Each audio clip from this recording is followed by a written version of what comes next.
আবে দুদিন আমার সেল বেড়ে গেছে কেন? ও 15ই আগস্ট চলে এসছে।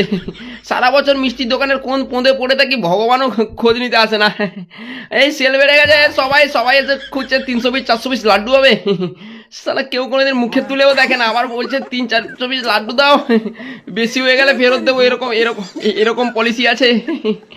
ওই আমাকে না নিয়ে পাশের চোদনাটাকে নিয়ে যাও না। এই তুই জানিস আমি কলকাতার সেরা রসগোল্লা রে, আমাকে খাওয়াবে অকাত কার আছে? ওই তো এক চোদনা তোকে নিতে আসছে। এবার আমি যাবো না, ওকে নিয়ে যাও, ওকে নিয়ে যাও, ওকে নিয়ে যাও। মেরি বিস্কুট, ওকে তো দিতে খুব সুন্দর চলতো, তোমাদের সস্তায় দিন কেটে যেত, আমাকে আমাকে নেওয়ার কি দরকার ছিল ভাই? ওরা খোঁজ পড়ে না, যা নিয়ে যাচ্ছ কমসে কম সবাইকে দুটো করে দে। ট্রেন্ডিংয়ে চলছি যখন, আর কিছুদিন চলে যাই। সারা বছর সেল হই না, এই দিনটা এলেই আমার সেল বেড়ে যায়।